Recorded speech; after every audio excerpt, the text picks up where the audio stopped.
Good morning, ladies and gentlemen. My job is very simple. To open this forum is my job. My name is Yoshiaki Abe. I'm an operating advisor of USJI here.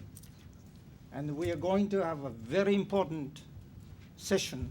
So I'm not going to introduce anything except Mr. Minister from Embassy of Japan, Mr. Ishikawa. Mr. Ishikawa, let's start our meeting. Thank you very much.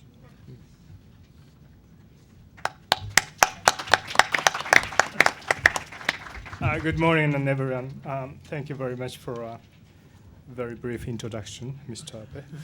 And it is my great pleasure and honor to be here to join you at this seminar, to say a few words on behalf of Embassy of Japan.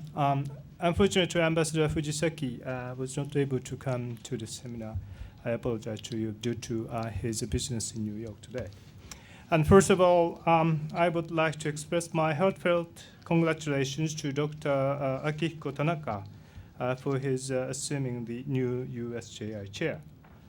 This USJI serves as a focal point for academic and interpersonal exchange. I'm sure that the USJI, under his new leadership, further raises the awareness of Japan and Japan-US relations and helps to cement the ties between our two countries. And also, I personally have known him for decades, and he was a senpai in the faculty of the university I graduated from. So I personally very, very glad that he takes some leadership in this forum, very important forum. Today's seminar is held at an opportune moment, and we have such a great speaker here, Dr. Tanaka and Dr. Michael Oslin and Dr. Andrew Oros. And I'm confident that this seminar will be very, very informative and inspiring. In Japan, as you all are aware, extremely severe situation still prevails. More than 12,000 people have been found dead, and more than 15,000 are still missing. Survivors are struggling. A number of people have been displaced and are waiting for temporary housing. At the same time, we must cope with the nuclear reactor accidents. On the other hand, step by step, the disaster relief and recovery efforts are in progress. So we are grateful that the governments and people across the world have generously been extending help to us. Up to now, more than 130 countries, as well as 40 international organizations, have stepped up to offer relief assistance. And chief among these assistance is from the United States of America. Notably, their support comes from across the board. The U.S. government, including the military, and experts, including nuclear power plants, and various NGOs and Japan-U.S.-related organizations and Japanese-American organizations and private corporations. By the way, recently American Red Cross announced that they made a donation of $120 million to Japan. And also schools and churches and universities, and last but not least, individual citizens. Let me say a few words about my personal experience. One day I saw a young mother and a small girl sitting on the picnic table on the street in Washington, D.C. They have been selling their homemade cookies to get some money to help Japan. It's so moving. So we are grateful to all the American people for standing with us during this difficult moment. To live up to that extraordinary generosity, we are making our utmost efforts for recovery. The USJI is one of the crucial engines to further expand our friendship network in the midst of a society awash with information. The solid, in-depth analysis presented from academia is of great value now more than ever. So let me conclude my remarks by expressing my hope that this seminar, in addition to being informative, will continue to deepen the relationship, friendship that has been so apparent in this difficult time. Thank you very much.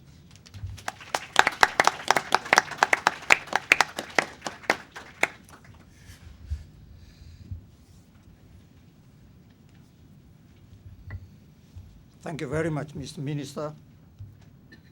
We are going to immediately get into the main session. Let me introduce Professor Tanaka from University of Tokyo. He's the Vice President of University of Tokyo and Chairman of U.S.-Japan Research Institute.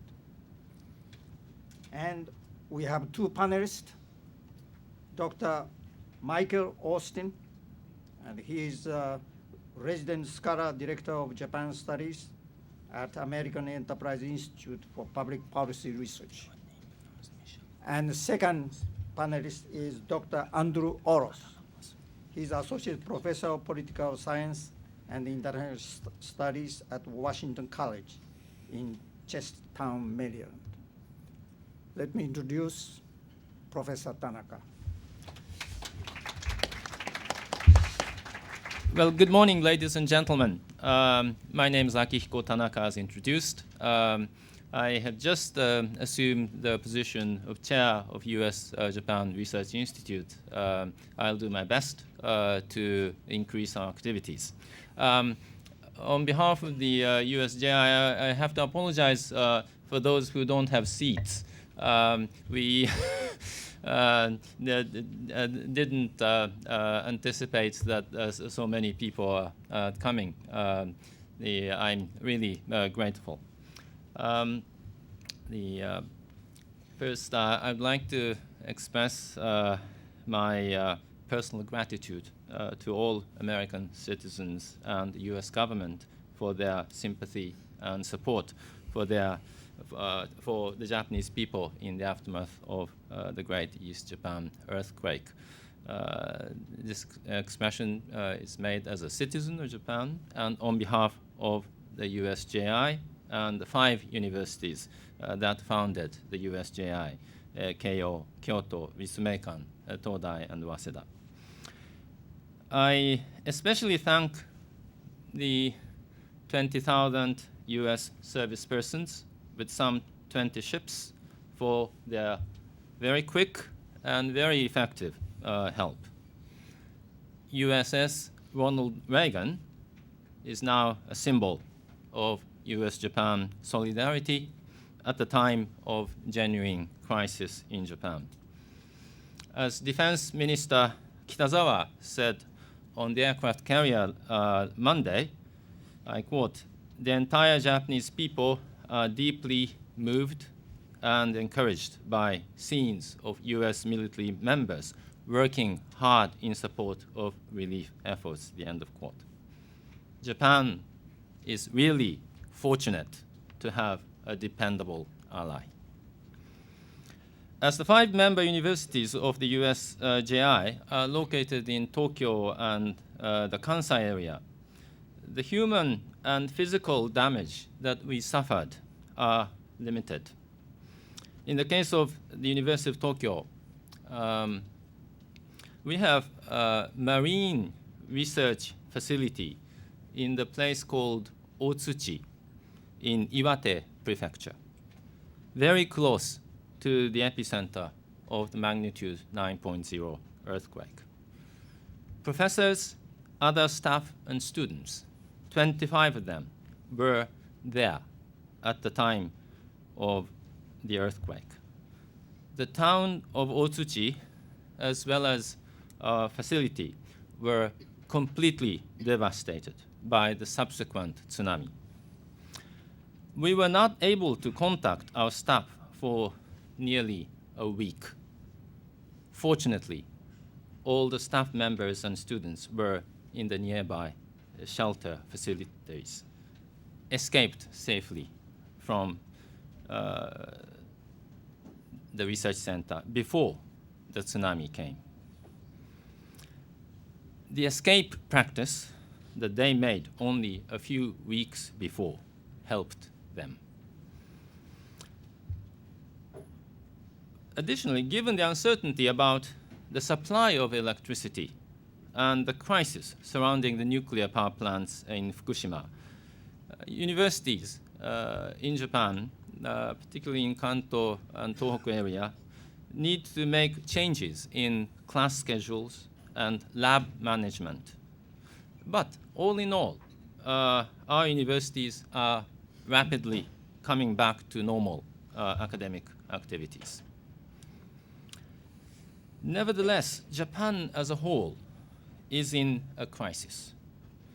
As Prime Minister Kan rightly characterized, Japan is fighting against the most serious crisis since the end of the Second World War. In fact, it is not a simple crisis. It has at least three phases: the earthquake, the tsunami, and the nuclear power plant disaster, all unprecedented in modern history of Japan. This crisis hit Japan when the Japanese government was very weak. The approval rate was less than 20%. The upper house was controlled by the opposition. The government budget deficit is historic high. How has the Japanese politics coped with this crisis? How can one evaluate its crisis management? What are the prospects of reconstruction? What will be the midterm and long-term political consequences of this crisis? Any impact on Japan's international relations? These are some of the questions that we would like to discuss today. Before asking two of our colleagues, I would like to offer some of my analysis, and then ask Michael Oslin and Andrew Olos to give their analysis and observations before opening the floor for discussion. First, I would like to talk about the crisis management. We need to think of three aspects, or three phases of crisis management. The crisis management of Japan as a nation, as a whole. The crisis management of the incumbent government of DPJ, Democratic Party of Japan. And finally, the crisis management of the Tokyo Electric Power Company, TEPCO, which has to deal with the nuclear power plant disaster and the management of power supply now in Kanto area. Obviously, it is premature to make any conclusive judgment at this time about the crisis management, as we only know a very limited part of the entire crisis. What I would like to present is my tentative observation to you for further discussion. First,